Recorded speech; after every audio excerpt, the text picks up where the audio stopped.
What's going on, people? Boys and girls, many of you, like myself, are back to work today.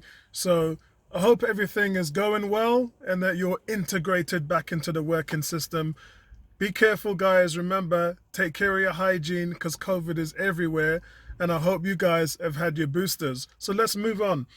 Aubameyang going to Newcastle. Now, look, while this is a great move for Arsenal and it's a great move for the player, because to be playing for the richest club in the world, that's something, right? You know, you're going to be a Robinho from Manchester City. You know, you're going to be a Adebayor, Santa Cruz, all them players that Man City first signed when they were trying to figure it out.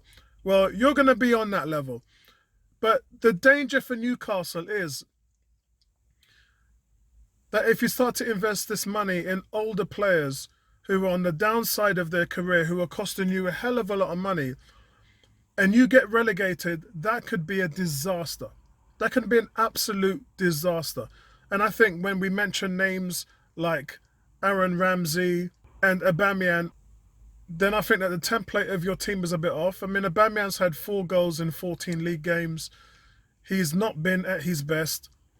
You want someone who's prolific. They already have Callum Wilson there, St. Maximum there. They've already got some players who will be able to kind of do that job and have been doing it. So what is Aubameyang actually going to give you? What is he going to... He's going to be a name. He's going to sell shirts. Is he going to be that link player? No. Is he going to score goals? Probably. But if the other two are struggling, then what is he actually going to give you? He's going to be 33 soon. And I'm not sure if that's the right direction to go, especially with the money that comes with it. That could be a complete and utter disaster. And don't get me wrong, there are situations where I could see this going well. All they're trying to do is to survive in the Premiership.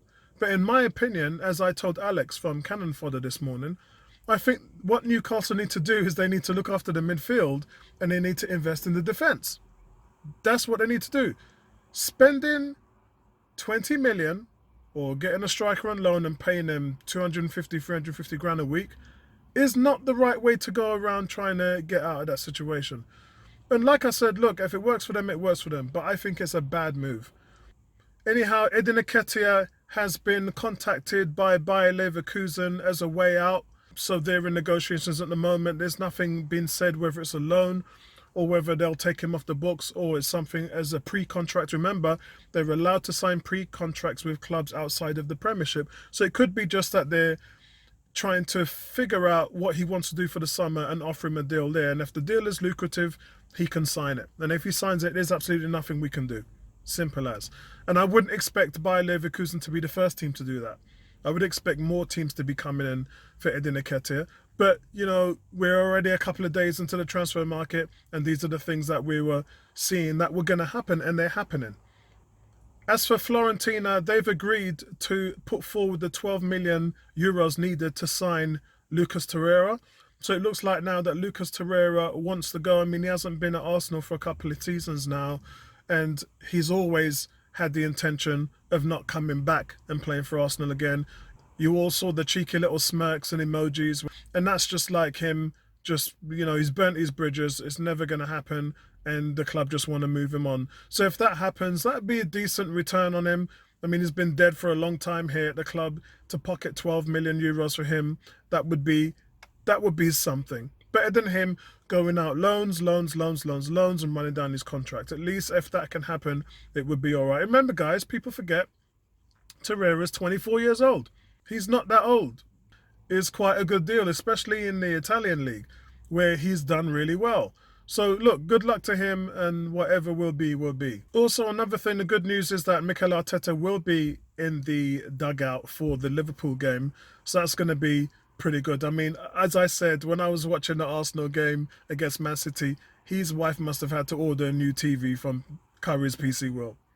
Because that man must have mashed up the television in front of him. What the referees was doing there, it must have been absolutely killing him. And at least he can kind of see from our perspective, yeah, all the frustrations that we see and that we hear what goes on in the third eye. And listen, man, I don't know whether they're going to put forward an official complaint, because you can't have things like that going on. It's just too much money in the game, man. At some point you have to say this is pure corruption. and there's an agenda against Arsenal. And I would submit an investigation into that. That's what I would do. It happens. Guys, just because we're in the UK don't mean that you can't do that. Clubs in the States and around do it all the time. You're allowed to investigate these things. There's no doubt about it. So, guys, in regards to Ainsley Maitland-Niles, the Athletic, and then guys, David Ornstein and them guys are saying that Roma have actually officially put forward a bid for Ainsley Maitland-Niles and that he's already agreed personal terms. So, boy, we've heard that somewhere before, haven't we, Xhaka? So it really depends on where this goes at the moment. Look, he's not playing for the team. I discussed this in the video yesterday, and he just wants to get on with it. He wants to leave Arsenal behind. And when things like this happen to young players, especially young players, they have no wish of coming back here because the experience has been so bad for them.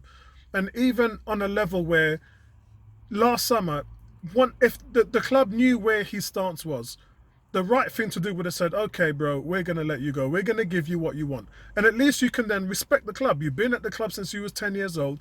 At least you can have some respect for them because they've respected you. But in this instance, he can't get away further enough from Arsenal.